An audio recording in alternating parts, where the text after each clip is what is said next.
comenzar ya con la última entrega de la explicación del temario, donde vamos a ver los tipos de planos y los problemas que hoy en día podemos encontrar en la ciudad.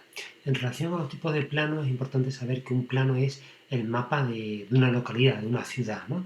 Representado normalmente a una escala grande, que va 1,25.000 o 1,5.000. Eso significa que por un centímetro que encontremos en el mapa, que midamos con una regla un centímetro en el mapa, equivalen o bien a 25.000 centímetros reales o a 5.000 centímetros reales. Eso, las escalas pueden ser 1,25.000, 1,100.000, 1,10, en fin, depende de cómo queramos hacer la escala, es variable, ¿no? En él podemos observar la forma y distribución de las calles y la ubicación de los principales edificios dentro de ese plano. El trazado de las calles nos permite distinguir diferentes formas geométricas que suelen ser representativas de diferentes épocas, ya que la manera de organizar el espacio urbano ha cambiado a lo largo del tiempo según las necesidades, los gustos, los medios de transporte, etc. En la trama urbana hay vestigios de cada época histórica y a partir de la lectura del plano de una ciudad podemos averiguar cuáles han sido las distintas etapas de su crecimiento. La situación más frecuente es que el plano actual de una ciudad refleje diferentes tipologías en las diferentes zonas de la ciudad, fruto de haber sido concebidas y creadas en distintos momentos históricos. ¿Vale? Eso significa que en un plano de una ciudad, pongamos por ejemplo Jerez, pues el casco histórico tiene una planta irregular, respondería a un plano irregular, pero en otras zonas puede ser un plano perfectamente en cuadrícula y en otras zonas radiocéntrico. Se puede alternar distintas partes del plano. Normalmente cuando se estudia el plano de una ciudad se fija la atención en un barrio, en una zona en concreta para estudiar las distintas tipologías de plano. Y empezamos con la primera tipología, el plano irregular. Un plano irregular es aquel que las calles no siguen un orden fijo, suelen ser sinuosas y estrechas y generan una sensación de laberinto cuando paseas por ellas. Si no conoces el sitio es difícil de orientarse. Aquí tenemos, por ejemplo, el plano del casco histórico de la ciudad de Córdoba. No existe una planificación previa, si la gente va construyendo las calles como quiere, las casas como quiere, por eso tiene ese trazado tan raro. Las casas y edificaciones se van construyendo sin responder a un orden preestablecido. El trazado es irregular y las calles suelen tener diferente anchura en su recorrido y la altura de los edificios también es variada. Todo esto lo podéis comprobar perfectamente en el casco histórico de Jerez, que será un ejemplo también de un plano irregular. El plano irregular suele ser representativo de las épocas más antiguas de la ciudad, cuando no existían los modernos medios de transporte y no eran necesarias calles amplias para facilitar la circulación. El espacio suele aprovecharse al máximo y no existe mucha regulación ni planificación de las construcciones, por lo que el plano resultante terminaba ofreciendo una cierta sensación de caos. Este tipo de planos irregulares y desordenados se encuentran en los cascos históricos de nuestras ciudades. Esos centros históricos se han ido remodelando y adaptando a las nuevas necesidades, pero siempre mantienen un recuerdo del pasado en sus calles estrechas y sinuosas y plagadas de edificios históricos. Aquí os enseño lo que es el casco histórico de la ciudad de Sevilla, que es lo que está debajo de esta línea que estoy marcando, ¿vale? Todo esto de aquí es el casco histórico que puede tener prácticamente 2.000 años de antigüedad y que, a pesar de que es un casco histórico, como veis en algunas calles, que incluso no tienen ni salida, como esta de aquí, o esta de aquí, o esta de aquí, o esta tampoco,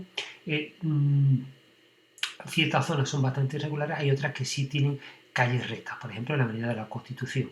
¿Por qué? Porque aunque esto es el casco histórico, ha pasado mucho tiempo y se ha modificado. De hecho, esto se modificó en 1929.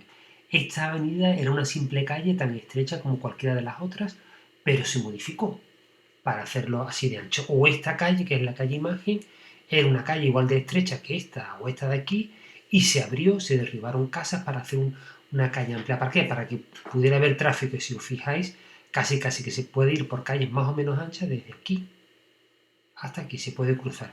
Y en el otro sentido igual, ¿vale? De aquí a aquí, y termináis la Alameda del Ple, casi se puede salir, ¿no? Pero el resto del trazado sí es un trazado bastante antiguo. Un segundo tipo de plano es el plano ortogonal. Ortogonal es un término sinónimo a reticular, cuadrícula o endamero. Cualquiera de esos 4 términos es correcto, ¿vale? Ortogonal, reticular, cuadrícula, damero son términos idénticos. El plano ortogonal es aquel en el que predominan las líneas rectas en el trazado de las calles, que se cortan perpendicularmente formando cuadrículas, con una gran sensación de orden. El origen de este tipo de plano ordenado y racional y planificado es muy remoto y se remonta a la época de los antiguos griegos. Incluso conocemos el nombre del personaje que concibió este tipo de plano para organizar el crecimiento de algunas ciudades griegas de la antigüedad, Hipódamo de Mileto. Por eso otro nombre que tiene también es planta hipodámica, en honor a Hipódamo de Mileto. Lo de planta hipodámica no lo he puesto, pero si lo escucháis ya sabéis que se refiere al mismo tipo de plano. El plano ortogonal lo encontramos en zonas de casi todas las ciudades actuales, porque ha tenido mucha influencia en diversas épocas a la hora de planificar el crecimiento de ciudades o de realizar nuevas fundaciones. Aquí tenemos lo que es Manhattan, una isla alargada donde el plano ortogonal o en cuadrícula, en damero o hipodámico es perfecto para comunicarse. Veis todas estas líneas verticales que son las grandes avenidas y las líneas horizontales que son las calles que van cortando en ángulo recto todo lo que es el trazado urbano. De tal manera que si yo quiero desplazarme de norte a sur, lo hago fácilmente siguiendo una de estas avenidas o de este a oeste siguiendo una de estas calles. Por lo tanto, un trazado perfecto. Y aquí tenéis otro ejemplo que es el ensanche de Barcelona de final del siglo XIX, donde veis perfectamente las manzanas cuadradas que permiten la circulación y lo que se conoce como la diagonal, que es simplemente una gran avenida en diagonal para facilitar el desplazamiento a lo largo de todas estas manzanas. Posteriormente, el trazado rectilíneo organizado en cuadrículas de las calles fue utilizado en los ensanches urbanos, que organizaron el crecimiento de las ciudades europeas del siglo XIX, en plena revolución industrial. Esto, ¿vale? Que es el ensanche de Barcelona. Este tipo de plano dificulta la circulación de las ciudades actuales, porque genera un elevado número de intersecciones de calles y ralentiza el tráfico por la necesidad de organizar los cruces con semáforos. En general, para el diseño de las nuevas zonas de expansión urbana se prefiere otro tipo de planos. Para facilitar esa circulación se hizo esta diagonal que rompía todo ese trazado. El último que vamos a ver es el llamado radiocéntrico. ¿Qué es un plano radiocéntrico? Este tipo de plano está organizado en torno a un punto central, destacado de la ciudad, normalmente una plaza, desde donde parten las calles principales en forma de radios. Otras calles importantes se disponen en forma de círculos en torno al espacio central, lo que facilita las comunicaciones entre todos los barrios periféricos y entre cada uno de estos y el centro de la ciudad. Aquí tenéis el ejemplo típico que siempre se pone, que es Moscú. ¿Veis? Calles que parten del centro y después avenidas en forma de circunferencia que unen todas esas calles. ¿Vale? Esto sería el típico caso de un plano radiocéntrico. Las características más importantes son las siguientes. Los planos radiocéntricos son frecuentes en ciudades de origen medieval, nacidas en torno a un cruce de caminos en el que se situaba un centro importante, un castillo, monasterio, iglesia, lugar de mercado. Los edificios se aglomeraban alrededor de este espacio y una muralla circular rodeaba toda la ciudad. Las calles principales partían del espacio central hacia las puertas de la muralla en forma de estrella. Con el paso del tiempo, el crecimiento de las ciudades obligó a derribar la primitiva muralla y a construir otra más amplia.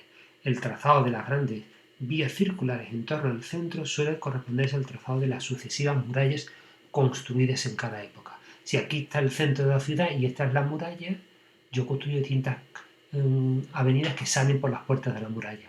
Cuando la ciudad ha crecido mucho, rompo esta muralla y construyo una muralla más grande y conservo el espacio de la muralla como una gran avenida de carácter circular. Aunque este tipo de plano suele deberse al crecimiento paulatino de antiguas ciudades medievales, su funcionalidad para organizar la vida en la ciudad hizo que también se utilizara de forma planificada para la construcción de barrios modernos en algunas ciudades o incluso en el diseño global de ciudades de una fundación en el siglo XX. Aquí tenemos un ejemplo que esto es el plano del casco histórico de Victoria, es muy pequeñito, pero veis cómo el Palacio Episcopal, la catedral, están digamos en el centro y alrededor de ella hay una serie de calles que tienen esa forma no exactamente de circunferencia, pero sí de forma más o menos circular. Y después unas calles que van saliendo de ese centro, son como esos radios de esa bicicleta, ¿no? No es un modelo exacto, pero sí es bastante bastante parecido. Y esto es un ensanche, como veis, ya de forma casi plantada de forma cuadrada, ¿no? Vale. Vamos a ver ahora ya el último apartado que vamos a tratar en este tema es los problemas urbanos que surgen en la ciudad. Vamos a ver tres cosas básicas, ¿no? Que va a ser el clima urbano, la contaminación del aire y el problema de la contaminación del agua. En relación al clima urbano, el desarrollo de las ciudades y de las industrias que las rodean ha dado lugar a lo largo del siglo XX a la aparición de problemas de contaminación sin precedentes en la historia de la humanidad, al someter al medio natural a una degradación que, según los expertos, ya se está volviendo contra el ser humano. El efecto de la ciudad sobre el medio ambiente, sobre todo sobre la atmósfera, es tan fuerte que incluso la ciudad genera su propio clima. Es lo que se conoce como microclima urbano o isla de calor. ¿Vale? La isla de calor es el tipo de clima específico que existe en una ciudad y que 5 kilómetros o 1 kilómetro más afuera de la ciudad no se da. El microclima urbano se caracteriza por una elevación de la temperatura respecto al campo que rodea la ciudad en torno a 2-3 grados centígrados y un aumento de las precipitaciones respecto al campo circundante. ¿Por qué hay un aumento de la precipitación? Bueno, el caso de la contaminación está claro. Todos los gases contaminantes de los coches, industria, calefacciones, hace aumentar la temperatura y la podificación y la falta de materia vegetal pues dificulta o aumenta esa temperatura. En el caso de las precipitaciones se debe a que hay muchas partículas en suspensión y cuando entran con las gotas de vapor se solidifican y se precipitan. Por eso suele llover un poquito más dentro de las ciudades que fuera de la ciudad. Aquí tenéis una zona rural, la ciudad, y veis todos los efectos que se dan en un sitio y en otro. En relación con la contaminación del aire, pues decir que es el primer síntoma medioambiental de las ciudades que vamos a tratar, ¿no? Consiste en que el aire se carga de gases y partículas perjudiciales para la salud. Está provocada principalmente por la emisión de gases y partículas que producen el tráfico urbano, la calefacción de gases, las centrales eléctricas térmicas que abastecen las ciudades y las fábricas cercanas a la ciudad. Es lo que provoca esa isla de calor de la que hemos hablado antes, ¿no? Hasta fechas recientes la contaminación del aire afectaba sobre todo a las ciudades de países desarrollados, pero en la actualidad han comenzado a ser incluso más graves las ciudades de países en desarrollo, China, India o Brasil, por el fuerte crecimiento reciente de su industria, con una legislación medioambiental poco estricta y por el incremento del número de vehículos que circulan en sus ciudades.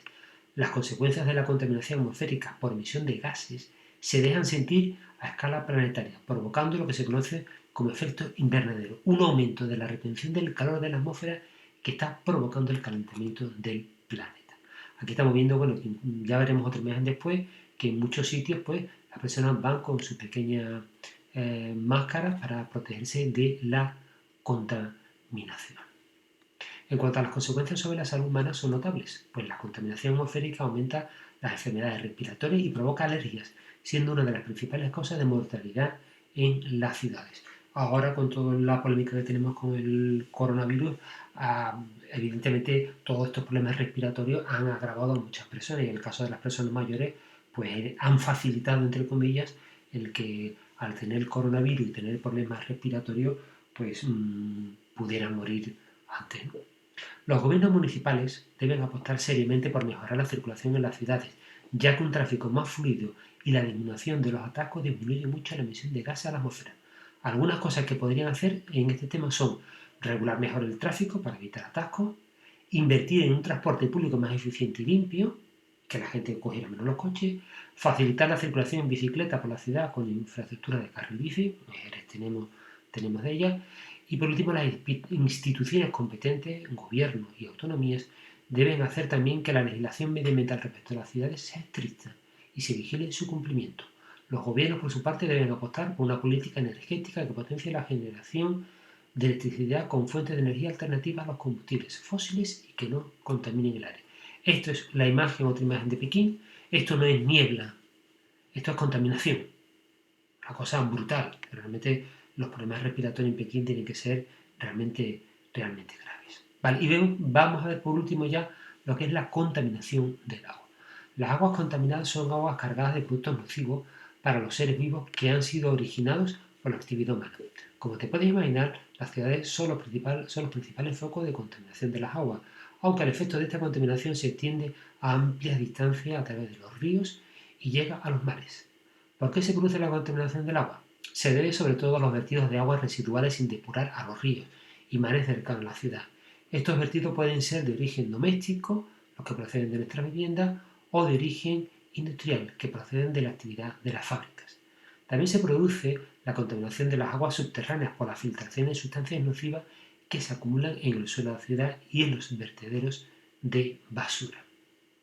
En los países desarrollados, las ciudades suelen contar con una red de depuración de aguas residuales urbanas, lo que disminuye la contaminación de las aguas superficiales.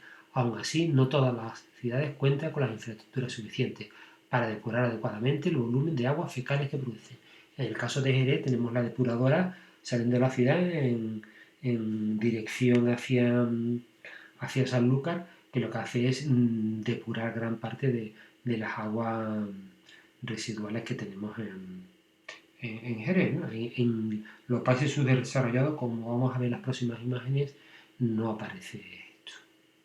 En las ciudades del tercer mundo, por su parte, apenas existe un abastecimiento de agua potable, canalizaciones y alcantarillado, por lo que la depuración de aguas residuales urbanas es mínima. Además, la legislación y el control sobre los vertidos industriales son escasos y muchas fábricas vierten sus residuos en los ríos o en el mar sin haberlos depurado previamente.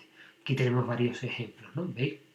Un canal de desagüe, un riachuelo, que sí está, digamos, canalizado con este cemento que hay, pero fijaros toda la suciedad que hay y el poquito agua que hay es una fuente de contaminación. Niños, gente adulta pasando por al lado, pues fuente de infecciones total y absoluta, ¿no? La contaminación de las aguas superficiales tiene un efecto inmediato sobre los ecosistemas acuáticos, produciendo la muerte de muchos animales e introduciendo en la cadena alimenticia sustancias nocivas. Para la salud humana, vivir cerca de aguas fecales no depuradas puede provocar, aparte de las molestias de los malos olores, enfermedades de todo tipo. A largo plazo, además, en nuestro organismo se introducen lentamente sustancias nocivas para la salud. Os voy a poner algunas imágenes para que veáis los efectos de la contaminación. ¿Veis? Las casas, la gente vive, fijaros la contaminación tan enorme que hay aquí, ¿no? Esto es un foco, como he dicho antes, de infecciones absoluto. Aquí vemos una zona de mar en la costa, pues igual, todo lleno de basura, los niños bañándose, las aguas que habéis totalmente negras, pues claro, muchos de estos niños tendrán con enfermedades bastante graves. Aquí otro caso, ¿no? Que se ven niños chicos, no voy a decir bebé, pero vamos, muy pequeños. Fijaros este arroyo, este canal de agua, toda cubierta de plástico y toda la suciedad que hay también alrededor, ¿no? Bien, con esto damos por concluido este último tema perteneciente al módulo 6 y damos por concluido todo el temario de este curso.